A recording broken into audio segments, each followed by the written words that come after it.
Good afternoon, everyone. I'm Alan Horton, the radio play-by-play voice of the Minnesota Timberwolves. Welcome to everyone here in attendance at Mayo Clinic Square, those of you watching on Bally Sports North, NBA TV, Timberwolves.com, listening on 830 WCCO, the home of the Timberwolves, and all across the Timberwolves radio network, as well as those of you watching via Zoom. Today, we're excited to welcome Timberwolves President of Basketball Operations, Tim Connelly, and his family to the Twin Cities. Tim joins the Wolves as they finish the 21-22 season with a 46-36 record, seventh best in franchise history, reached the postseason for the first time since 2018, the second time in the last 18 years. Tim joins the Timberwolves after spending 9 years with the Denver Nuggets, the last 5 as president of basketball operations, where he led all facets of their front office and led the Nuggets to one of the most successful runs in team history.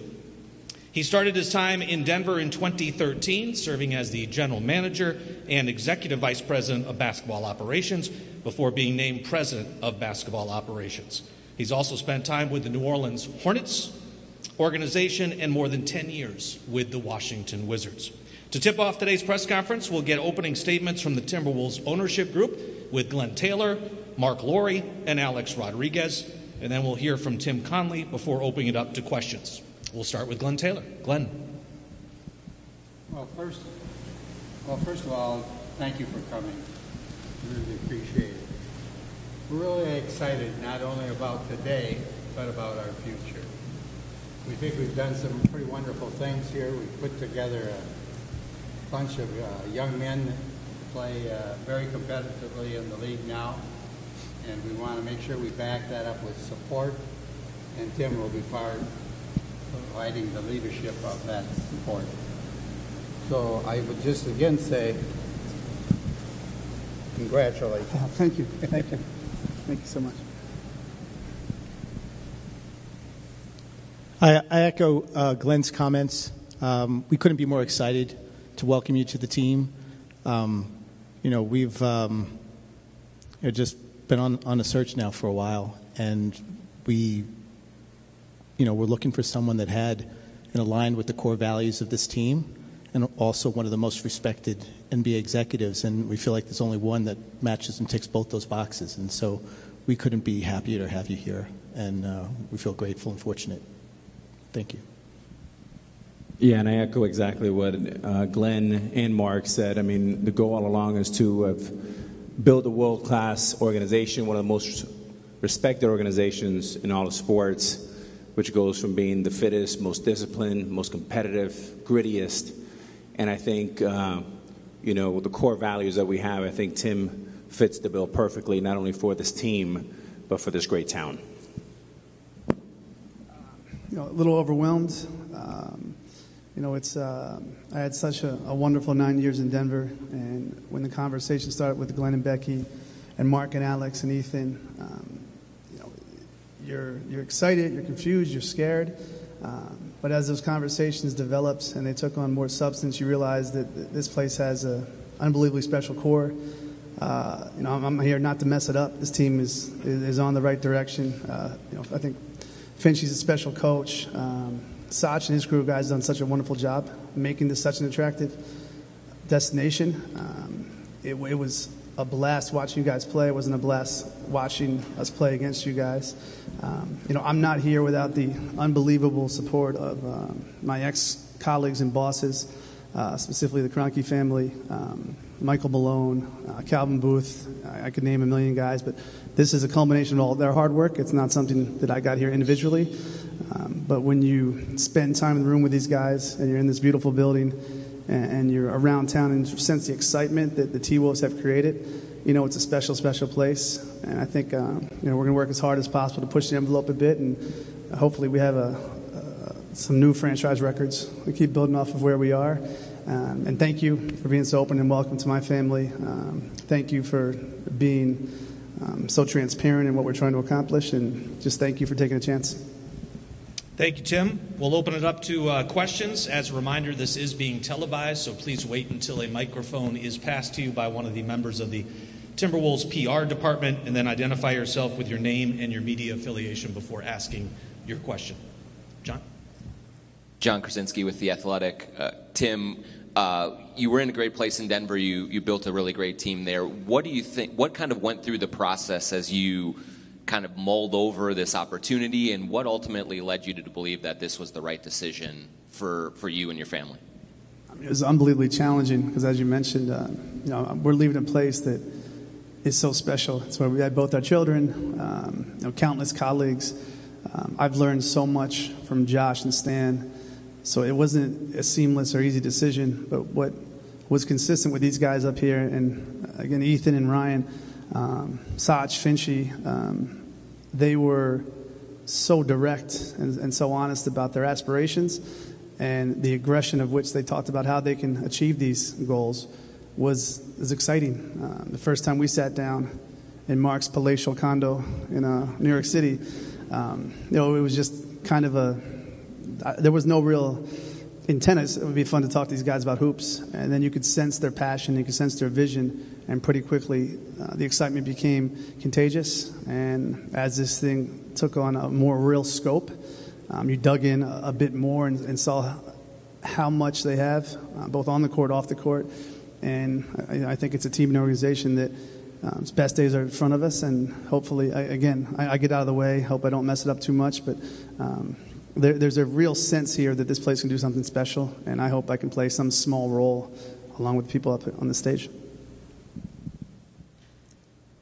Jace Frederick with the Pioneer Press. For Alex and Mark, now that you have Tim here and you kind of embark on this relationship with him for years to come, how do you view the influence and role that ownership should have in working alongside Tim with decisions on roster making and personnel? Yeah, I mean, it starts with core values, and we really believe, Alex and I both, and Glenn as well, and Becky, in really trust and empowerment, and that's really the starting point. And so it's not trust but verify, it's just trust, and we have full confidence and trust in Tim, and he's going to be empowered to build a first-class, world-class organization, full stop. That's right. Britt Robson with MinPost. I'm wondering, hang on. Dane Moore, Blue Wire. Tim, you mentioned pushing the envelope and being aggressive. What does that look like in your mind? Oh, geez, it'd be, if I gave you the answer, I'd be lying to all you guys. I don't have some well-oiled plan yet. I want to get here and get to know the team, get to know the staff, really understand what allowed for this team to be so successful this year, pick people's brains and how we can try to fill some of those voids that maybe just allowed the team to take that next step. I think it's what this team did is so special this year when you think about how young they are, think about the turnaround they had from last season to this season. I've known Finchy since he was coaching in some random leagues overseas, and he's a guy that his unique and diverse experiences on the bench has allowed him to become one of the best tacticians in the NBA, one of the best communicators in the NBA. So I'll rely on those guys. There's some really bright minds in the front office. And, again, if I had the answer right now, it would just be a soundbite because I don't have it. All right, we'll try this again. Britt Robson with MinPost. You had a season in Denver with Coach Finch. Why did it last only one season, and what was that season like? Where's Finchy? Am I going to be honest day one? Or Chris was coveted. He was coveted, and the team wisely targeted him, and he went down to New Orleans, did a great job. It was, he had left Denver with wonderful relationships and very, very well thought of in the time we spent together. Hi, Tim. Joe Schmidt from Channel 5. How are you going to make Minnesota a destination for free agents without having to overpay them? Again, honesty. I think that the best chance we have to make this a destination city, and we have to be realistic. There's certain players aren't going to want to come to certain parts of the country. There's a reason these coastal cities have a leg up. But what you can help develop and help add credence and definition to is your culture and your organization and the wins and losses. And what we saw last year was a team that was trending in the right direction with full organizational buy-in. You're not going to find a more talented couple of players in the league than what we have in this roster. So hopefully word spreads. Hopefully word spreads. This is where you're going to come and be treated right. We have, I think, a wonderful ownership group that represents a really diverse mindset and approach to it. So our goal is to let the results speak for themselves, and hopefully these players talk. As I mentioned, these guys, when we first had the conversation, I did a lot of homework and background on everyone on this stage, and I hope that as we continue to build winning foundation and develop, this is the place you want to come to win. It's not about the weather. It's not about having some of these flashier markets. We're going to come here to win, to be treated fairly, and have a lot of fun. Pierre Nugent, Fox 9. Question for Mark and Alex. How wide was the search to find somebody like Tim, and what was it about Tim that ultimately led you to believe that this was the best choice for you guys? Yeah, Glenn kind of started the process a while ago, and he's been in charge, and Mark and I followed his lead. Obviously, when Tim's name comes up in any conversation, he's coveted by probably all 30 teams, even though there's a couple out there that have, the best of the best. But we put Tim right up there, and the process was smooth. We spoke very quickly. We moved fast when we had to, and Glenn led the way, and we followed. The Timberwolves just played a very close series with, I'm John Shipley, I'm with the Pioneer Press. Close series with Memphis, a good team. I'm wondering, one, if you would want to share what you think has disallowed this team to continue, and two, how close do you think it is to maybe winning that series? There's a couple balls here and there that could change the complexion of the series. I also think, when you look at the year on the whole, and the years going back to the previous season, the turnaround was so impressive. It was an unbelievably entertaining series. I also think, I don't know if success is always linear. I don't know if we're going to go from here to a championship. I think we have to be realistic about where we are and how we can get better. I think as long as we have world-class people, which we do, and an elite coach, we'll continue to get better. But sitting at home having a beer watching that series, there's a couple plays you kind of bemoan because you got Finchie here and Mikey here, and you got Kevin Hansen, and I still talk to Jared and Malik, so I had a rooting interest of guys that I work for and guys I call buddies. But that's more a Chris answer, and he'll figure it out. But I do think we have to be very realistic on what our path looks like and not be scared to forge our own path and not look around and kind of copycat some of the other ways teams might have been successful. Glenn, it's John over here. I wonder if you could just discuss a little bit about the process of working with Alex and Mark on this, and really identifying that you wanted to go find someone, and then getting this deal all the way across the finish line. What that was like. Well, we knew that we were going to look at a number of people.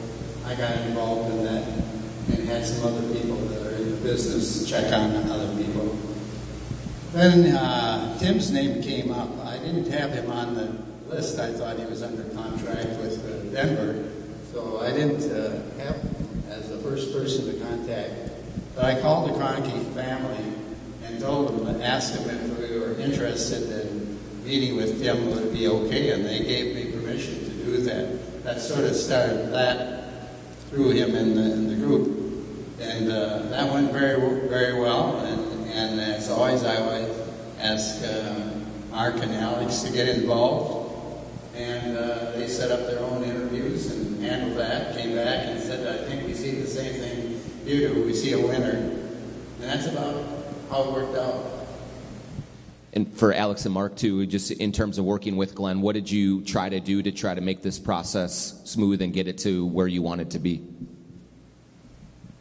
Yeah, I think just like every decision we've made in the years since we bought into the ownership, Glenn and Becky have been nothing but, batting 1,000. It really, every discussion we've had has come from a place of being super authentic and open, and there's a lot of trust that's been built, and it feels like there's good diversity of thinking as well, and we feel like we make good decisions together as a group, and just feel really good about the partnership and where we've been and where we're going. Yeah, and I mean, let's see here. Tim and I connected over baseball, actually. He's a huge Baltimore Oriole fan, so he's giving me a hard time about being a Yankee and all that. But I sensed the guy that just fit our mission and our core values as well as anyone. I mean, what I'm most proud of is from ownership to Sachi to Tim now, Finchy, and the great job he's doing to our players. We have kind of one alignment, one mission, one goal. And I thought Tim fit that puzzle beautifully and perfectly. And that was kind of my feedback to both Mark and Glenn and Becky. Tim, Dave Campbell, Associated Press. You're in a good situation. How difficult was it to leave? Were there some sleepless nights and tough conversations that you had to have? Yeah, probably an understatement. It's, I wasn't looking for this. It was such a unique opportunity that was presented to me. The last 9 years have been the best 9 years professionally you could ever imagine. The relationships will last. They're not transactional. They're not dependent on what jersey you wear. We're extremely happy. Personally, our kids were both born there, so there was a lot of sleepless nights. And I think as you have those sleepless nights, it makes you dig even deeper internally and be even more introspective and ask yourself, is this something you want to do? It's a leap of faith, certainly. But what led us to this moment is the collective approach of the men and women who kind of talked about what this might look like. When you see the success this team had last year, certainly having a relationship with Chris, knowing you're coming in with a partner you trust, and he's as good as anybody in this NBA is relative to X's and O's. But it wasn't easy. I would be disingenuous to sit up here and say it was easy.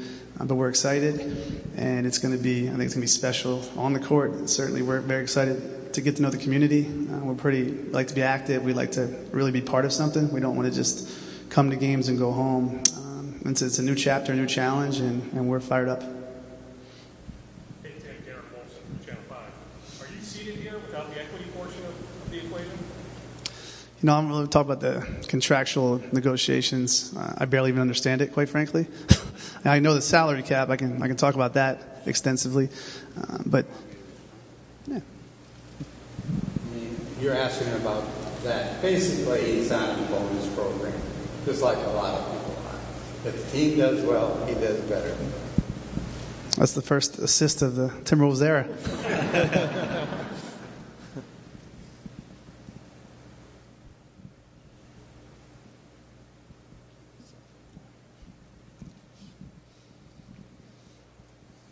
Kent Youngblood from the Star Tribune here in Minneapolis for Tim. As you kind of settle in here and start looking to move this team forward, I was wondering if you could kind of give an impression of Cat, and whether you see him as kind of a cornerstone of a championship caliber organization, and also maybe if you could speak about how you see Russell's kind of long-term future with this franchise. I mean, I think Cat is one of the most talented guys in the NBA. He's got a relentless work ethic. He's probably the best shooting big in the NBA. I'm getting to know, I don't know him well. I look forward to getting to know him better. We've talked briefly, but talking to everyone in this building, they speak so highly of his work ethic, how he treats people. His productivity speaks for itself. I think the best thing we can give Cat is stability. He's a guy that's seen a lot of different faces on the sidelines, a lot of different faces in the front office. I think with stability, you'll see a better version of himself. D'Lo had a wonderful year. His big shot making ability allowed this team to win 46 games, and he's a guy that can streak score with the best of them. So I don't know what or how our roster is going to look like on draft night or into free agency, but certainly this team doesn't win 46 games without the contributions in both, and it'll be fun to get both guys. Hey, Tim, what's the process like in terms of coming into a team with a lot of established people already in place, coaching staff, front office, and maybe looking to bring in some of your own people as well? How do you see yourself just kind of going about that process of adapting to here and getting some people around that are familiar faces as well?